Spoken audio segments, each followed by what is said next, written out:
why shouldn't someone become an entrepreneur? I think that's a question that not enough people ask. But it's actually a very important question, because I think everybody sees the social allure, don't they, of becoming an entrepreneur, and it's a really sexy thing, and all of that kind of stuff. But actually, it's not. The reality of an entrepreneur is the 10 years of hard graft and sacrifice, right? And so I think you need to look yourself pretty seriously in the mirror and figure out if you're willing to make those sacrifices. I lost friendships and spent much less time with my kids than I should have done in the early years.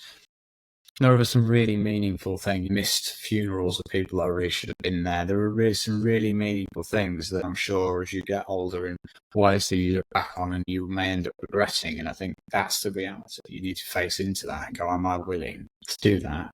And work 90 hours a week. If I am, great. If not, you can still get rich, right? Working for other people. You find a interesting startup, scale up, get some equity, and off you go. It's not the only route, but be sure that you want to do it. My next guest is a former journalist who actually ended up picking up on a trend that corporate America didn't see. Go figure. What else is new?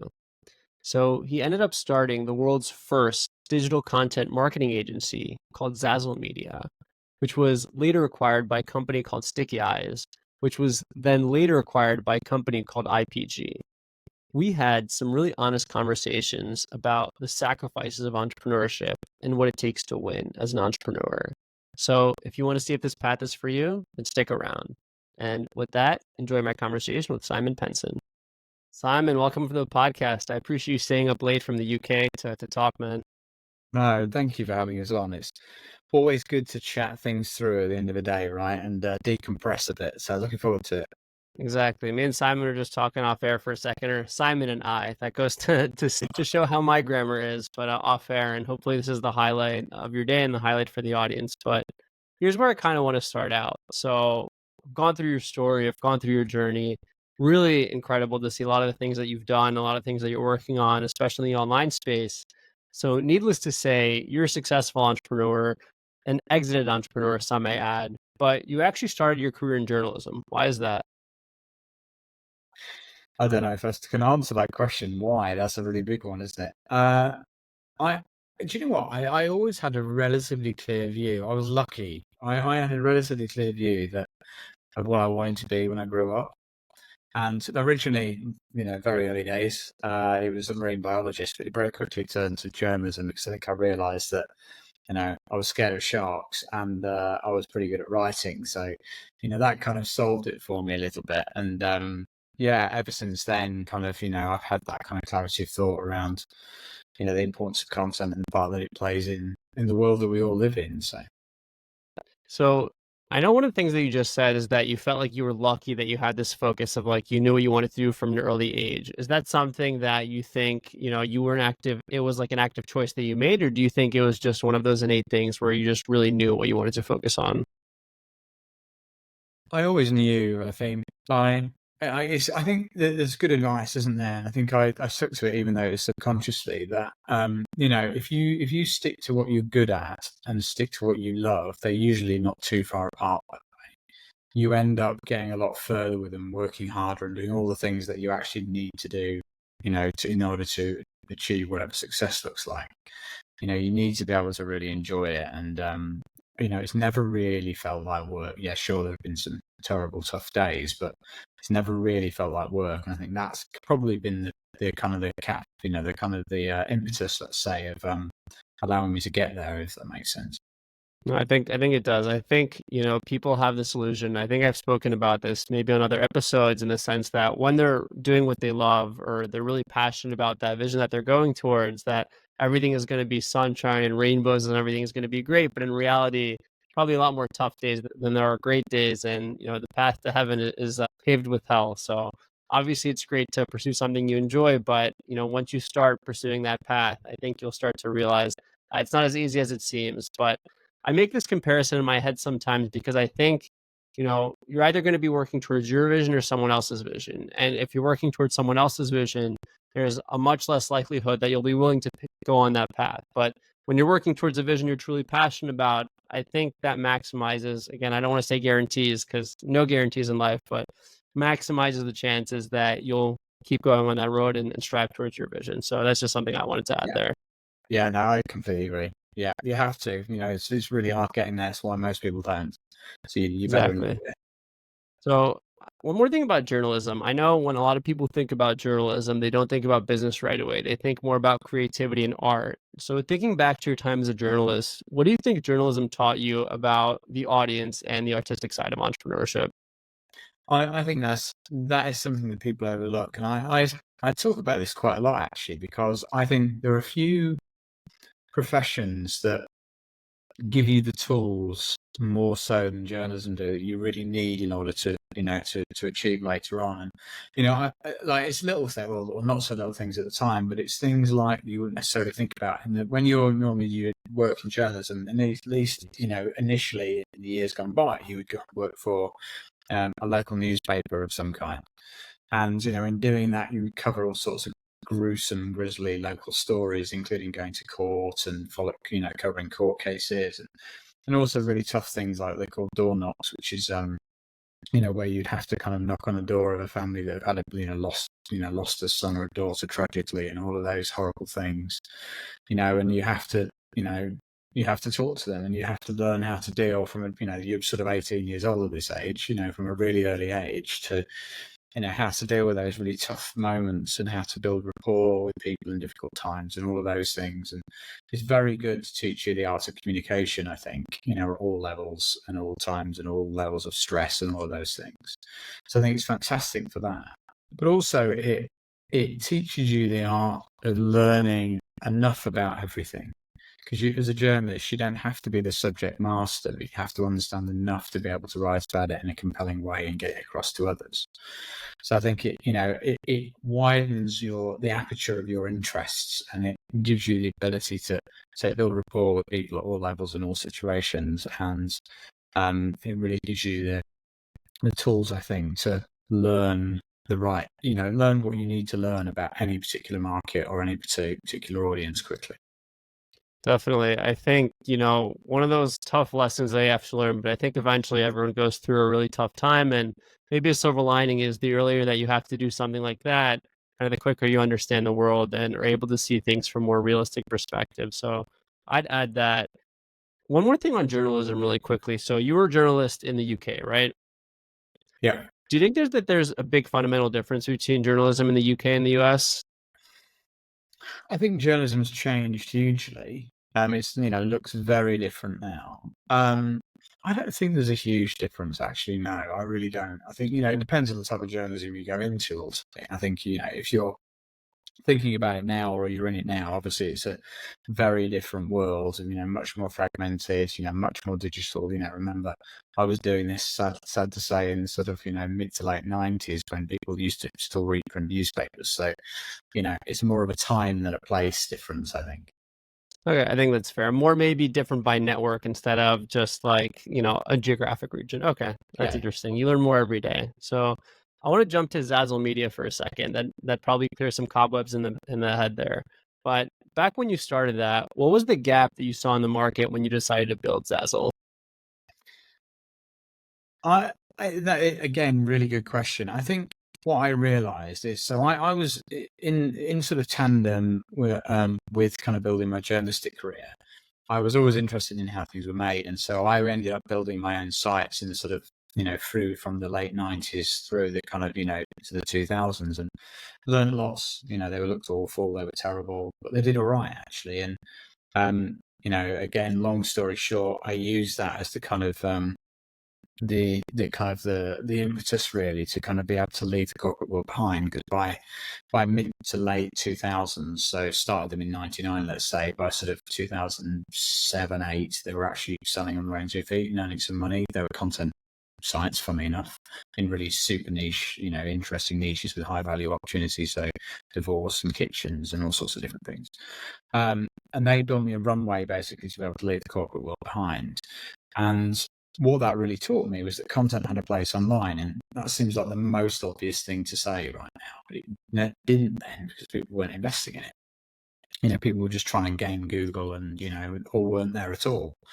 But I believed, obviously because of my background, passionately in the power of content, because it is still the only conduit through which you can create audience. Also, and people forget that.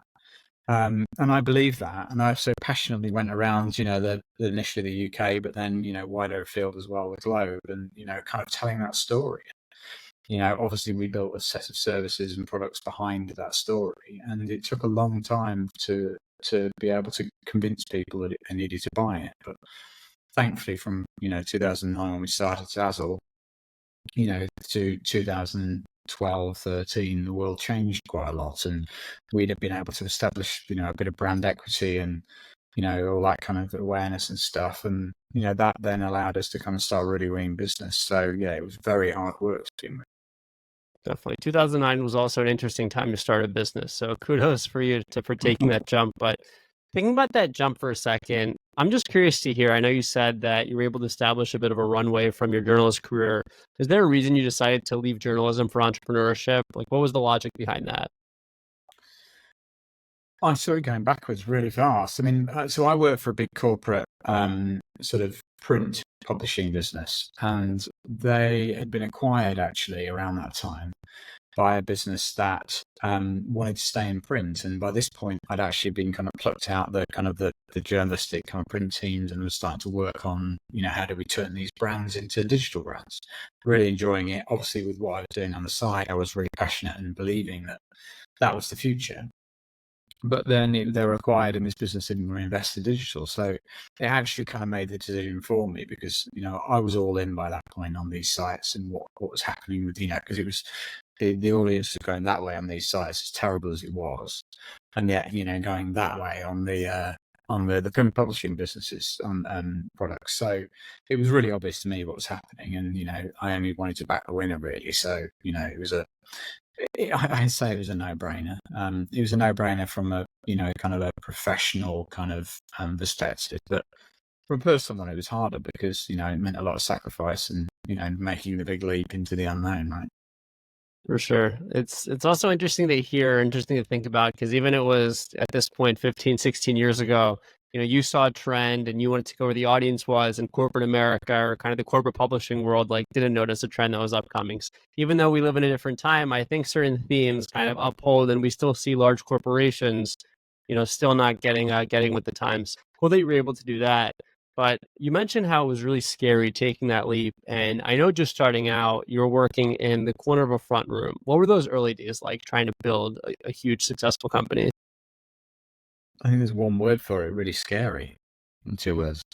It was, because actually I remember, those first few months were really tough. My wife, who we're still together now, we were together then, but we didn't have children. So it didn't make it easier at that point, because we had less overhead, less commitment, less responsibility. But we were still having to do things like, selling, like old possessions on eBay and all sorts of things to make, men's meat. And it was really tough, because then you're working, every hour that's available to you and not seeing a lot for it. And so it was really scary and really tough for a while. But then slowly you start to see that you do a good job for one client. You can see there's a customer pain there. You're solving it. Can you replicate it? Yes, you can. And then you just got to run at it. As I had, interestingly, I had advisors throughout my kind of professional life, and certainly wouldn't have got as far with that as I did without them. And, I remember that particular time I had a US based guy, Californian, kind of advising me, and he sort of told me at this sort of stage, you could see I was getting traction, and told me to write it like I stole it, in obviously Californian kind of accent there. But yeah, and that was really the impetus. Like, once we kind of started to see that, even the earliest signs of traction, it was that. Then it became, scary in a different way, but also very exciting. Take your scary, pick your heart, I think would be the best way to look at it. But interesting to see that you were working with a guy from California. That's a time gap. So I guess he was really a great partner if you guys were able to make it work from that far apart. Yeah. I mean, it was late nights for me, obviously call wise, and early for him. But that suited me because I was working until late anyway. So I guess that's what makes it fun. So speaking about scaling Zazzle, I know you grew all the way from one, which was just you, to over 250 employees. And you alluded to this a little bit earlier, but how did you go about scaling Zazzle? That's a leading question, isn't it? There's lots of pieces to that, and I certainly didn't get all of it right. So that's why they call you the king of questions. You gotta ask good questions. So true. I think initially you're just trying to stay up with demand, right? And it feels very scary to hire your first person, doesn't it? And but then over time that becomes easier and easier because it's a smaller percentage of the overall kind of pie, isn't it? You're just keeping up with demand. Certainly to begin with, you're hiring, because well, let's put it this way: there's a saying, isn't there, that when you're going through the scaling process, it's kind of a process where you do everything. You start to hire some generalists to kind of help you create a bit more capacity in the business, but you're still doing everything. You just got people around you. But then you go through a period of having to start to hire specialists because you start to, offer, a more selective or a, Bespoke approach. yeah, but bespoke approach or selection of services and all of those kind of things. And so you need specialists. But then obviously to get any further, the specialists then need to lead. I think that's probably the hardest stage in that most people struggle with, because it really is that leap from, like founder-led sales and, like letting go as a founder, letting go and, making sure that there is autonomy. And yeah, of course, there's accountability and responsibility structures and all of that sort of good stuff. But, you still have to be good about it. And lots of people struggle to get past that. So yeah, I mean, it was definitely a project. That is for sure. Made loads of mistakes going through it, but yeah, ultimately we were led by demand, and we kind of sold everything backwards from there, really. So clearly, you've obviously been successful in scaling it, and I'll get into a little bit more about that later. But just another question about hiring. Obviously, it's tough making your first hire and your every hire thereafter, because it's this aspect of you need to have more capacity to focus on the strategic goals of the business, but also you can't be in kind of the weeds of it. So it's ultimately this kind of pulling game that you're playing, which is something that a lot of founders have to deal with. So you could think back, and I don't want to call him younger Simon, because you look great for a founder who's been in it as long as you have. But if you could give Simon advice at the early stages of Zazzle Media, what's the best hiring advice that you would give him?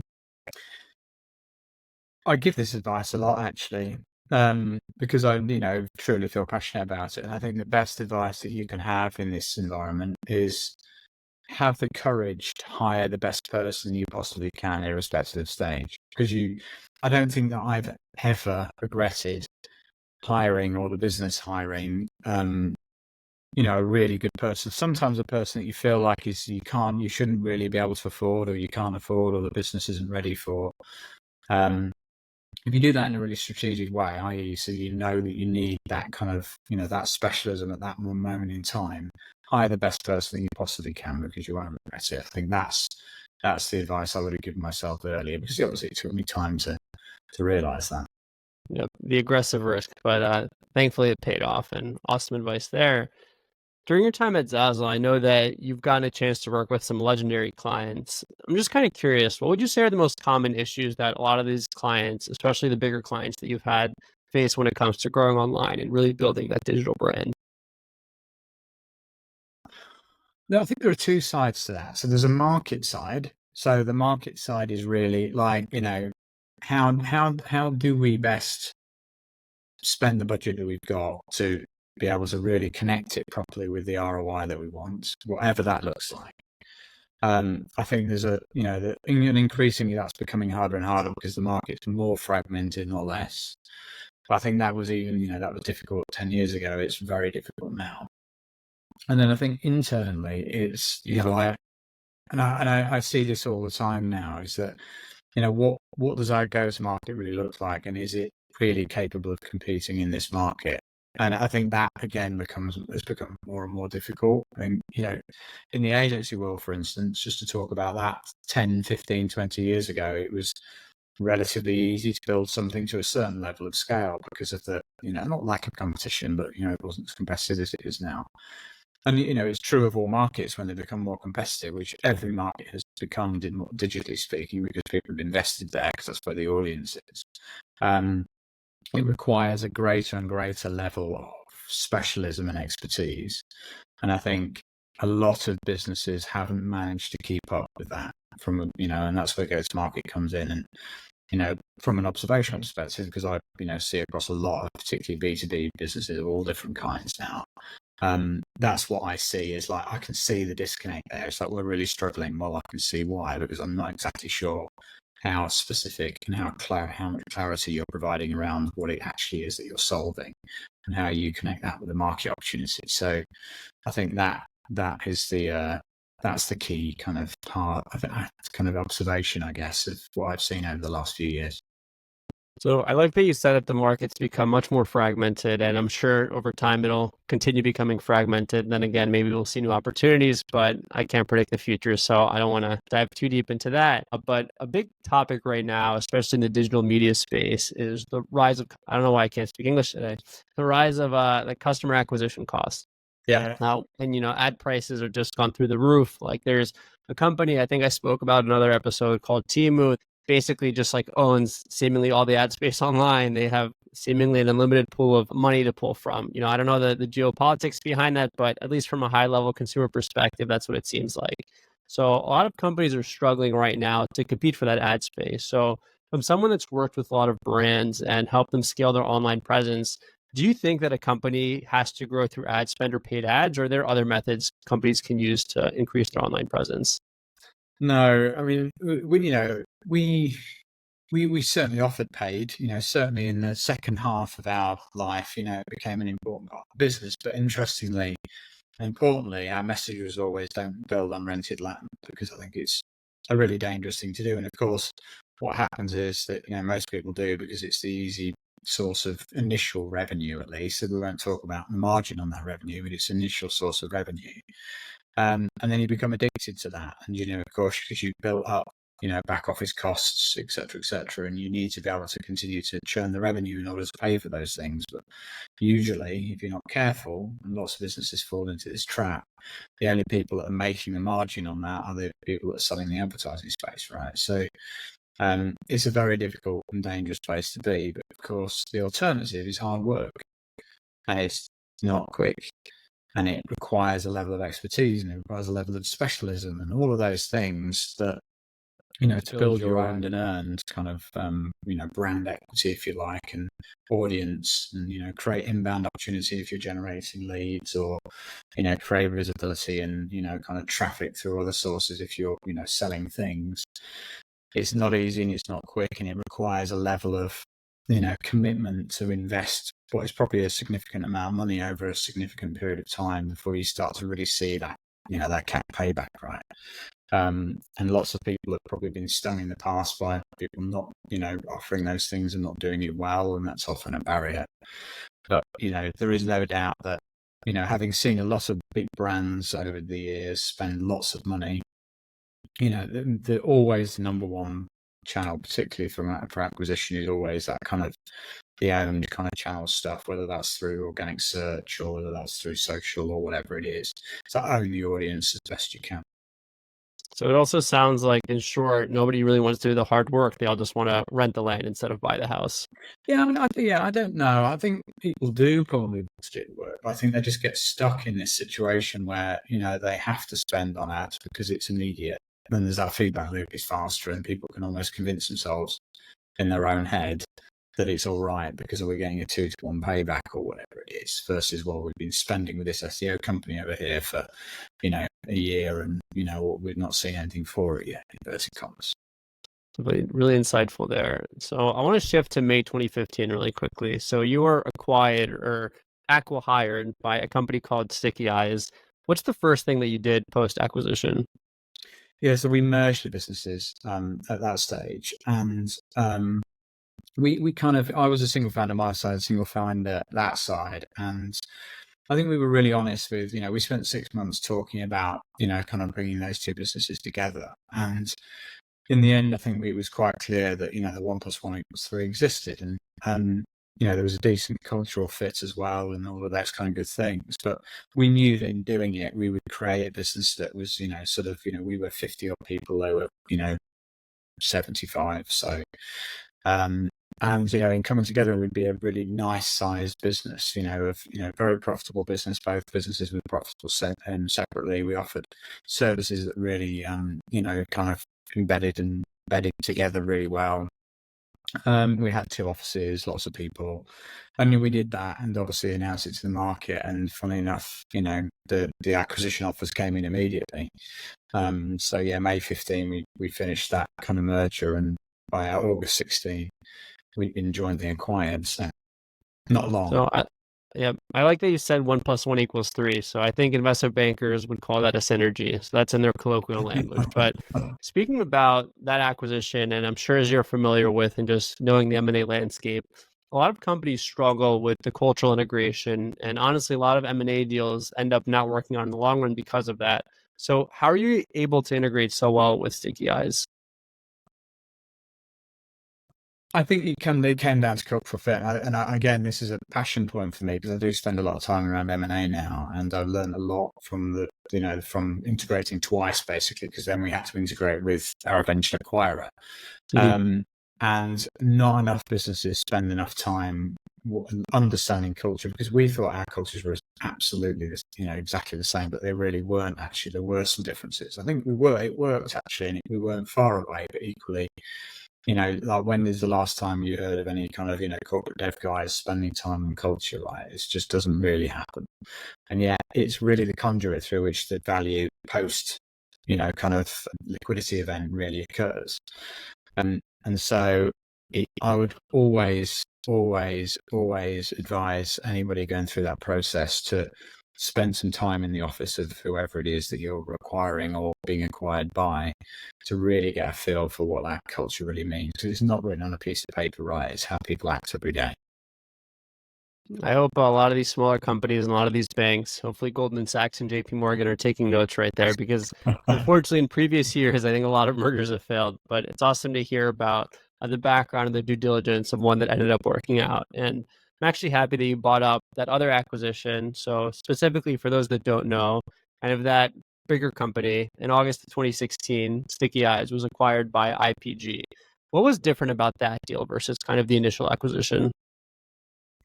So that was a full-on acquisition, basically. So we ran a full process, and went to market with the businesses, and we had a number of offers, and interestingly, we took the offer that most people probably thought we were crazy for taking, because it was the one that it wasn't the most upfront, but we had better upfront offers, and it also had a longer earnout than most. But we took it for a very strategic reason, because I think we'd figured out we would really, because of the fact that we merged 2 businesses, we had a really, really strong and very scaled, really, back office kind of setup. We had a lot of really good senior people, more so than we probably needed at the time. But we kind of took the view that that would allow us to get much further, and so we really backed ourselves to grow. And obviously, earnouts very rarely work, but when they do work, the idea is that you grow really significantly through them.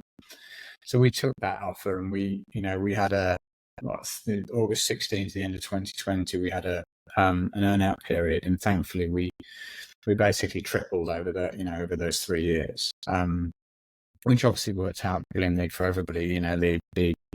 Obviously the management team, the founders, but also the business itself, IPG, because they were left with a much more scaled entity afterwards. And it's interesting, isn't it? You end up going through that. All your dreams come true, and you end up with a great, successful exit. But some small part of you always thinks, "God, I wish I'd done a PE deal and I still had some skin in the game."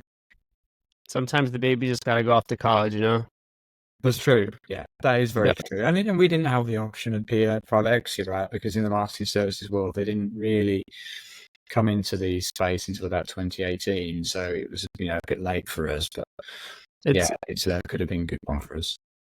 Definitely. It's also tougher because I think a lot of private equity focuses on selling more tangible stuff. I mean, there are some firms that are more focused on services, but a lot of the times they'll focus more on kind of something that they could tangibly predict, and services is probably one of the more difficult areas to predict. But nevertheless, awesome that you were able to get that exit. And I'm just curious, thinking about after that exit, after years of hustling and doing all these deals, did you ever think about taking a step back and just chilling? I tried it, and I was really bad at it. Yeah, it's probably the truth. And it's, actually, people don't talk about this enough. It's tough as a founder coming out the backside of that, because, obviously, the inbox goes quiet. and you've got no emails, and the next day you're like, right, what am I going to do here? And I remember actually, I ended up cleaning the garage, kind of like stuck in my own head, thinking like, what am I actually doing, with the rest of my life? And thankfully, I had I'd been angel investing from 2016 when we saw the initial tranche of money, and so I could throw myself into that process a little bit, because we ended up forming a VC fund out of that. And so I was able to spend a lot of time with founders of, actually they were mostly B2B SaaS or SaaS founders, startups, to spend a lot of time, threw myself almost immediately really into that, to kind of make sure that the quiet wasn't too deafening. And I really enjoyed it, actually. And it was, it hugely validated, I think, the lessons that we learned from over here building, because when we were building, we were just literally surviving each day. But of course, you see other people bumping into these things, and over time, you realise that there's a way of, avoiding those potholes and, making it a bit smoother. I really got a lot out of that. Really didn't feel like work. Still doesn't feel like work now. And so, kind of found my second calling very organically in that sense. That's great. So it sounds like the post-exit crisis is a real thing, but happy that you were able to sift through that. But speaking about getting into venture capital, I know you alluded to this actually, but you're a partner at a fund called Hatch. So I'm just curious, like, why did you decide, I'm not sure if you got into this, but why did you decide to specifically get into the investing side? I mean, did any part of you want to keep doing something in services, or is there a reason you chose that as opposed to, just another industry, another career? I think I was doing it as an angel, really, because it goes back to the fact that, all those years ago, I was fascinated with how how SaaS were working, and SaaS, in the sort of 15, 16 kind of era felt a little bit like that to me. It was like, this is going places, right? I think there was a lot of writing about, the importance of it and how it was going to eat the world and all of those kind of good things right at the time. So I threw myself into that, wanting to learn really about it. That's kind of what always been the motivation. And again, that very naturally and organically meant that I met people that kind of shared the same worldview, and that business became a VC fund. And, it was a really fun 6 years. I've actually backed off that business as of only a couple of months ago for reasons that, really kind of allowed me to free up my diary a bit more to do some later stage stuff, ironically, because I think, once you've invested in 100, early stage businesses like we have, it becomes really difficult to kind of impact and affect them, I think, in a meaningful way. And that's, always been the motivation, I think, for me, is to make sure that I can make that difference. So, why I've been leaning a bit more now into the sort of slightly later stage. Makes sense. So zooming out a little bit, thinking about the VC world in particular, and I'm sure you've probably seen a lot of this on social media. VCs love talking on LinkedIn and X, and there's a lot of noise out there. But from someone that understands it from both sides of the table, what are 3 things you look for when investing in a startup or investing in a later stage company? Yeah, I learn a lot about that. That is for sure. And you see, I think the fund now probably sees, because it's doing really well, I think the fund sees probably 1,000 pitches a year, right? So you have to develop a sharp sense of what good looks like pretty quickly. And I think one of the main takeaways from my perspective that I learned through that process is that quite often, and this is probably specific to SaaS, but SaaS more often than not comes out at the mind of a very technical person who's able to build it, if that makes sense. Not always, but a lot of the time. And the key part of that, of course, is the commercialization. And I think, what I learned is that, yes, of course, find, bright, brilliant people that have, come across a friction in the market or a efficiency in the market that's missing, got a brilliant idea and got a great MVP and all of these things. But you need to be able to take it to market. You need to develop go to market, find product market fit, develop, a pricing strategy that works. So the commercialization bit, I think, is really key. So, don't underestimate that and put that front and center. Or, speaking about X, while I was doing research about you, I actually saw a clip on X of you talking about, I think it was on another podcast, but about how there are so many get rich quick schemes out there. And unfortunately, the way our brains work and the way social proof works, those still seem to have some sort of virality aspect to it. But out of everything we know and, how much we know that these are BS, why do you think that they still exist? And why do you think that people still fall for them? I think we like easy. don't we? I think we like to believe that, that there is easy out there, because otherwise it's quite depressing, isn't it? The fact that, Welcome to life. you stood at the bottom of a mountain thinking, oh, do you know what? I'd rather go down that river. That looks really fun. But, yeah, it doesn't exist, unfortunately. I mean, there are, of course, very occasional examples you come across, but they're the 1% of the 1%, aren't they? And, actually, of all the very successful people I know, they all have their iceberg, don't they? That, 90% of it's underwater, and, people only see the top 10%. Yeah, it's hard work that really matters and makes a difference. Definitely. I think I like the metaphor that you mentioned there. People don't see, the 90% of the iceberg that's below, because 99.999 times out of 10, out of 100. Sorry, my math isn't great today, but that's typically what it takes. And on sometimes people get outrageously lucky. That's just not something you can plan for. That's just kind of the mystery of life. So do the hard work that people aren't willing to do, and I think that maximizes your chances. But Here's where I want to leave off, a bit of an interesting question. So we talked a lot about entrepreneurship and what you've done and what you've been doing post-entrepreneurship. But think about the other side. Why shouldn't someone become an entrepreneur? Oh, do you know what? I think that's a question that not enough people ask, because it's actually a very important question, because I think everybody sees the social allure, don't they, of becoming an entrepreneur, and it's a really sexy thing, and all of that kind of stuff. But actually, it's not. The reality of an entrepreneur is the 10 years of hard graft and sacrifice, right? And so I think you need to look yourself pretty seriously in the mirror and figure out if you're willing to make those sacrifices. I lost friendships, and actually spent much less time with my kids than I should have done in the early years.